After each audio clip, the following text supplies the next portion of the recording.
Bonjour, aujourd'hui je vous retrouve pour l'ARMA 2 du E15. Donc aujourd'hui on va faire de la chimie générale, ensuite on fera de la chimie orga et on finira sur la chimie des sucres. Donc on va commencer avec de la chimie générale. Ça concerne du coup en premier des questions de cours. Donc Madame Laporte aime bien tous les ans faire des questions de cours quand même au concours. Elle a 3 thèmes phares, c'est la demi-pile, le potentiel d'électrode et l'eau de Javel. Donc la première question, elle concerne la demi-pile. Donc l'item vrai était l'item C. C'était sur l'électrode à hydrogène. Donc c'est important de connaître les potentiels standards des certaines électrodes. C'est vraiment une partie du cours qu'elle aime bien faire tomber au concours. Donc il faut essayer de gratter un maximum de points sur ces questions de cours. Et surtout sur les questions sur la demi-pile, etc. Parce que c'est une partie qui est plutôt courte et qui est plutôt simple à apprendre. La deuxième question, c'est sur le potentiel d'électrode. Donc il y avait 2 items vrais, c'était l'item A et l'item D. Donc pareil, c'était des questions de cours. Donc c'était plutôt simple quand on connaissait son cours. Donc je vous conseillerais vraiment de pourquoi pas ficher vos cours et faire des fiches avec les notions importantes de cours à apprendre dans chaque cours de chimie G, parce que je sais que chaque cours de chimie G est plutôt long. Comme ça vous aiderait à trier un peu ou utiliser, pourquoi pas, le fascicule de révision de chimie G. Comme ça vous permettrait aussi de voir les points importants qui tombent souvent au concours. Donc on va commencer avec les exercices. L'exercice 1, c'est un exercice d'électrochimie. Donc c'est les points essentiels à savoir pour essayer de résoudre un maximum les exercices de Madame Laporte au concours. Donc la question 1, on vous demandait de calculer un nombre d'oxydation. Donc pour calculer le nombre d'oxydation, c'est simple, il faut connaître les nombres d'oxydation un peu basiques du style celui de l'hydrogène, celui de l'oxygène, etc. qu'on a dans un tableau, dans un cours. Et ensuite, par rapport à la molécule qu'on va avoir, eh bien, on fait un peu comme une équation. Une équation où on isole l'inconnu. Donc quand on cherche l'inconnu et tout ça, comme on faisait au collège avec les X. Donc là, on trouve que le nombre d'oxydation du Cu2+, c'est plus 2, et le nombre d'oxydation du Cu tout court, du cuivre, c'est 0. Faut faire attention, les nombres d'oxydation, on les met toujours bien en chiffres romains, c'est hyper important, même si au concours, vous allez me dire c'est que des QCM, eh bien, on revoit la chimie G du E15 en L2, même si on la survole un peu, et elle précise que c'est quand même très important, et on réutilise les nombres d'oxydation, donc c'est très important de bien prendre l'habitude de les noter en chiffres romains, même si je sais que moi, pour ma part, ça me perturbait beaucoup. La question 2, on nous demandait par rapport au nombre d'oxydation quelle était l'espèce oxydante. L'espèce oxydante, c'est celle qui a le plus grand nombre d'oxydations. Donc là, on voit bien que c'est le Cu2+, vu qu'on l'a calculé avant et que c'était plus 2. Donc c'est celle qui est capable de céder le plus d'électrons. Et donc l'espèce réductrice, c'est bien le cuivre. Pour connaître le nombre d'électrons échangés, il faut écrire la demi-équation redox. Donc on écrit la demi-équation redox. Ça, faut apprendre un peu le modèle type de l'équation redox. Comme ça, on peut la renoter sur son brouillon le jour du concours. Et ça peut nous aider, par exemple, quand on nous demande le nombre d'électrons qui sont échangés et tout ça, ça peut nous permettre de voir plus clair et de pouvoir cocher la bonne réponse. La question 3, c'est avec la relation de Nernst. Et Nernst ou Nernst, je sais pas comment on le dit, j'ai beaucoup de mal. Donc cette équation-là, il faut vraiment, vraiment la connaître par cœur. Elle peut tomber tous les ans et vraiment, elle est très très importante. Donc vraiment, faut, sur la petite fiche que je vous disais, que je vous conseillais de faire tout à l'heure, ça serait aussi important de la mettre. Donc en plus, ça nous aide à faire les calculs et tout ça. Et il y a certains calculs que Madame Laporte fait tomber le jour du concours qui peut être très simple quand on connaît cette formule. Vraiment, elle nous donne toutes les données qu'on a. Et on a juste à les poser et on a la réponse. Voilà. L'exercice 2 traite de la cinétique. Donc c'est un autre chapitre de chimie G qui est vraiment assez compliqué comme l'électrochimie. Et donc, il y a vraiment quelques formules à savoir par cœur. Donc, c'est la constante de vitesse, la demi-vie et la vitesse de réaction. Donc c'est vraiment les formules qu'il faut connaître par cœur. Donc on en a fait 3 questions pour que dans la correction ça soit bien détaillé et que vous puissiez bien trouver quelle formule correspond à quoi. C'est aussi très important de savoir jongler entre chaque formule. Par exemple, la vitesse de réaction, elle peut nous aider à trouver K, comme dans la première question. Donc c'est vraiment très important de bien connaître sur le bout des doigts ces formules-là afin de pouvoir répondre aux questions plutôt basiques comme ça en chimie G. Donc, pour la question 1, on sait que V égale K sur concentration de A au carré. Et on cherche K. Donc, on va changer la formule pour pouvoir avoir K égale à V sur A au carré. On nous donne la concentration de A et on nous donne V. Donc à partir de là, c'est simple, on peut trouver K. Donc K est égal à 4,89 fois 10-3. Et l'unité, c'est litres par mol par seconde. C'est très important de connaître les unités parce que des fois, elle peut nous donner 2 items qui sont similaires, sauf qu'ils n'ont pas les mêmes unités. Et justement, le piège, ça va être de cocher l'item où il n'y a pas où l'unité est bonne. Donc c'est quand même très important de connaître les unités. La deuxième question, c'était calculer le temps de demi-vie. Donc la formule, c'est 1 sur K fois la concentration de A initiale. Donc là, on a toutes les infos. On a trouvé K dans la question d'avant. On a A donné dans l'énoncé. Donc on a juste à remplir les trous et à taper sur la calculatrice. Donc ça nous donne le résultat en secondes. 681,66 secondes.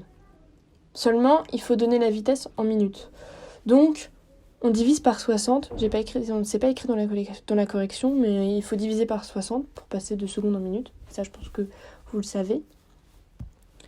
Troisième question, on nous demande de calculer la vitesse de réaction quand la concentration en A est égale à 0,150 mol par litre.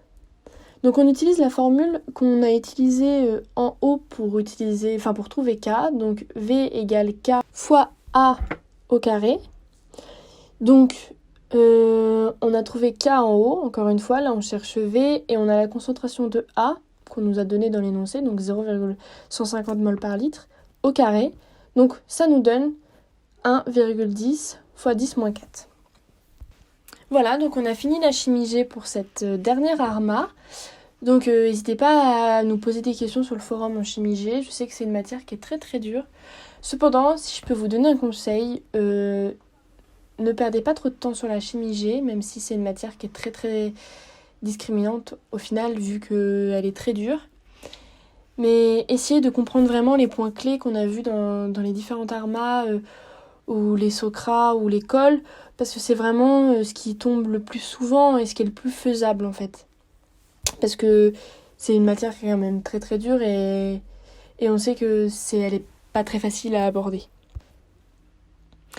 Maintenant, on passe à la chimie organique. Donc la chimie organique, tous les ans, Monsieur Fabis et Monsieur Rocher font un sujet qui est plutôt ressemblant tous les ans. Donc c'est souvent tiré des TD qu'il fait à la fac. Donc là, dans l'ARMA, on a essayé de faire quelques petites différences quand même sur ce qu'il a fait pour que vous puissiez être prêts au cas où les profs aient décidé de faire un changement cette année. Donc en premier, on a décidé de faire un QCM de cours. Donc c'est un QCM sur les aminoacides et les peptides. Donc c'est le premier chapitre de chimie organique de Spépharma. Donc l'item A, c'était les aminoacides naturels sont tous de configuration S sauf la cystéine qui est R. Donc la réponse est vraie. C'est bien vrai, c'est les aminoacides naturels sont tous configuration S. Donc ça, c'est écrit dans le cours. Donc l'item A est bon. L'item B, c'est les aminoacides naturels sont tous de la série D. Donc c'est faux, ils sont tous de la série L. Item C, donc au pH égale PI, donc point isoélectrique, la forme zwitterionique est majoritaire et les autres formes sont minoritaires et en proportion égale. Donc l'item C, c'est vrai. Pour ça, vous pouvez vous aider et faire des frises, des sortes de frises avec les molécules que vous cherchez, avec le PI et le pH noté. Ça peut vraiment vous aider le jour du concours. Item D. Une espèce organique chargée, donc ionisée, est généralement soluble en milieu non aqueux. Donc ça, c'est faux. Une espèce organique chargée et ionisée est généralement soluble en milieu aqueux. Donc ça se mélange mieux dans l'eau. Le log de P permet, item E, le log de P permet de rendre compte de la balance entre hydrophilie et lipophilie d'une molécule. C'est vrai, le log de P c'est très important, c'est une notion qui tombe très souvent en concours, il faut vraiment bien la comprendre. C'est vraiment très important. Ensuite, on vous a fait 2 questions de cours, mais pas sous forme de QCM, où c'était des questions un peu rédactionnelles. Donc, qu'est-ce que la pharmacocinétique et quelles en sont les étapes? Donc ça, c'est une question qui peut être aussi entremêlée avec l'UE6. Donc ça, normalement, c'est bien acquis dans vos têtes. C'est le fameux ADME, absorption, diffusion, métabolisation et élimination. Donc ça, c'est vraiment hyper important de connaître ça vraiment pour toutes les matières. Et surtout que ça revient beaucoup, beaucoup, beaucoup en L2 pharma. Donc c'est très important de bien connaître ça. Donc si vous avez des questions là-dessus, vraiment n'hésitez pas à poser des questions. Question D. Donc question D. Question 2, c'est sur le log de D et le log de P. Donc ça, c'est 2 logs que vous voyez dans vos cours de chimie organique. Donc c'est très important de bien faire la différence. Donc le log de P, comme c'est écrit dans la correction, et comme on a vu plus haut dans le QCM, ça prend en compte les espèces moléculaires neutres. Ça va être influencé par le pKa et par le pH. Et le log de D, donc c'est le coefficient de distribution, ça prend en compte toutes les espèces dissoutes. Et donc on va le préférer pour l'étude du pH en fonction du pKa. Voilà. Donc on vous cite un exemple dans la correction, c'est le pH de l'estomac qui vaut 2. C'est donc à prendre en compte pour la molécule et sa phase d'absorption. Donc le log de D sera plus intéressant pour ce qui va se passer pour la molécule dans le sang. Exercice 3, donc c'est un exercice qui est type concours, donc c'est important de bien le connaître. C'est la question 1. On va vous donner 2 molécules, donc vous allez travailler sur 2 molécules en parallèle. Donc la question 1, c'était représenter les états d'ionisation des molécules à pH 7, 9 et 4,4. Donc pour ça, vous pouvez faire sous forme de tableau comme on a fait dans la correction, mais vous pouvez aussi faire sous forme de frise comme moi je faisais. Je sais que j'aimais bien travailler sous forme de frise. Je me faisais ma petite flèche en haut de ma feuille et je faisais une sorte, je faisais une forme en forme un peu de tableau, mais en fonction d'une frise. Donc vous allez regarder par rapport au pKa de chaque molécule donnée. Donc la molécule 1, pKa égale 9. Donc vous allez voir qu'à 4,4, elle est majoritairement sous forme neutre. À 7, elle est neutre. Et à 9, elle est comme à 9, le pH égale au pKa.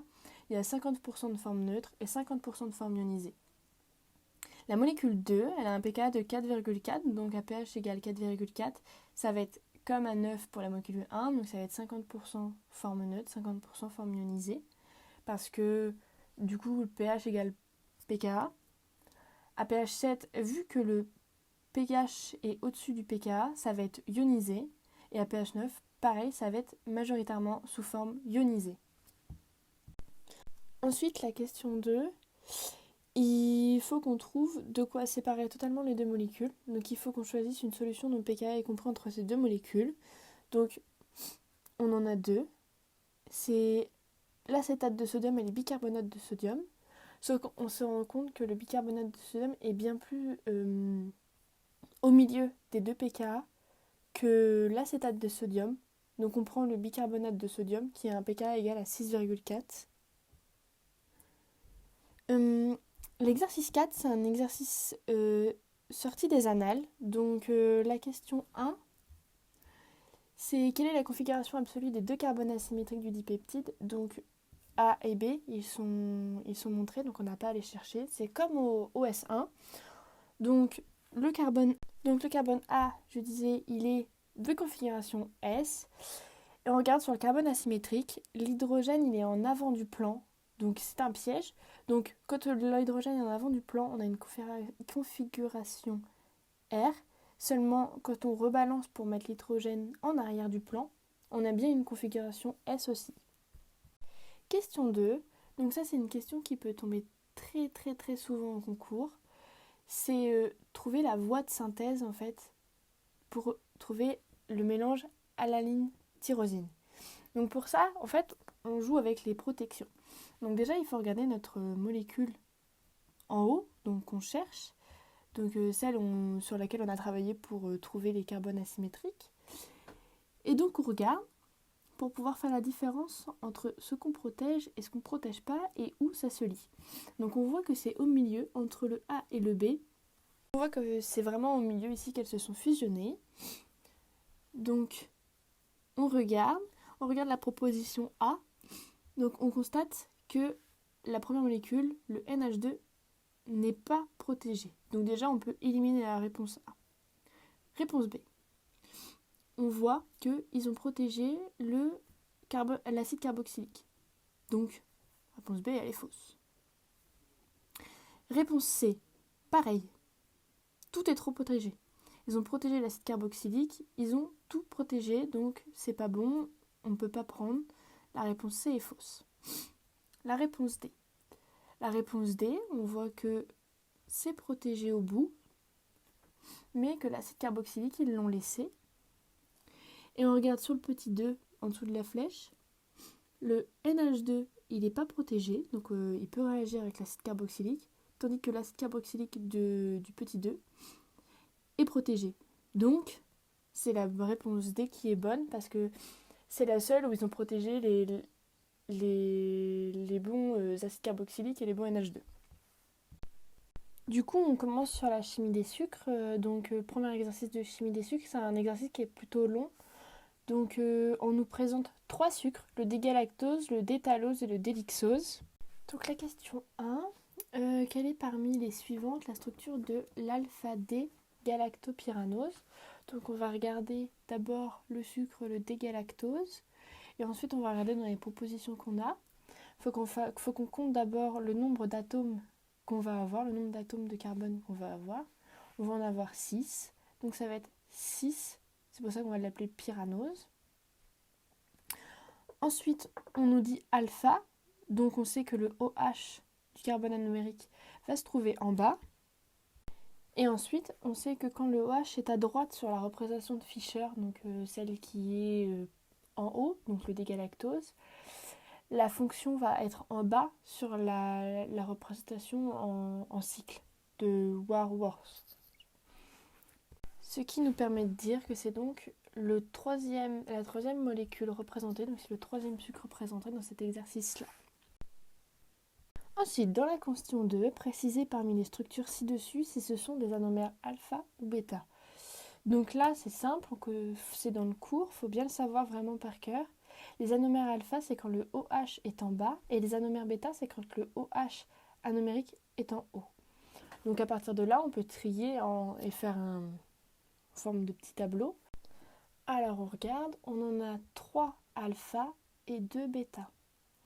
Donc on fait bien attention, on regarde bien les OH et c'est des points qui sont un peu donnés au concours s'il y a un QCM comme ça, parce qu'il s'agit de vraiment juste regarder le carbone anomérique et puis voilà. Dans la question 4, on nous demande de dessiner le bêta-D-luxofuranose. Donc on regarde par rapport au sucre qu'on nous donnait en haut, le D-luxofuranose. Et on peut ensuite le dessiner. Donc on sait qu'il y a, vu que c'est un furanose, il y a 5 carbones. Donc on regarde. Et ensuite, on sait, comme tout à l'heure, que dans les représentations de Fischer, il y a toujours les OH qui sont à droite. Et donc, dans la représentation de Haworth, ces OH qui sont à droite seront en bas. Et donc, les OH qui sont à gauche seront représentés en haut, logiquement.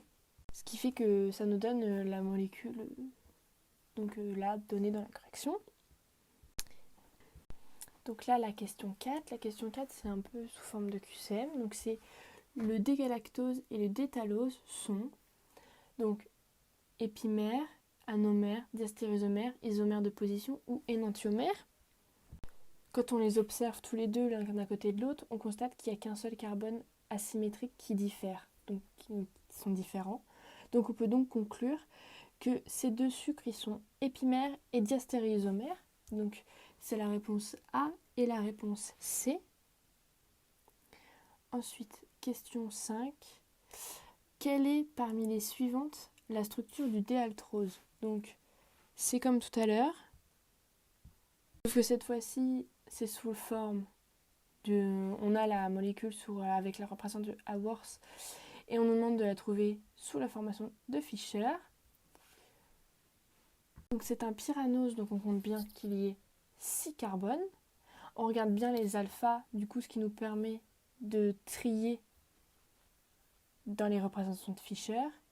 Et donc on peut constater que c'est la première qui est proposée. Ensuite, question 6, dernière question. On nous demande quels sont les sucres réducteurs du réactif de Tollens parmi les suivants. Donc là, on a sous forme de QCM. Donc, en fait, il faut qu'on regarde les carbones anomériques sur ce genre d'exercice. Donc, il faut bien qu'on les repère. On peut, le jour du concours, pourquoi pas les fluoter ou quelque chose comme ça. C'est un QCM qui tombe quand même très souvent sur le réactif de Tollens. Donc il faut regarder les carbones anomériques. Donc quand on regarde, il faut surtout se rappeler que les sucres réducteurs ont le OH du carbone anomérique libre. Donc on regarde, on voit que le OA,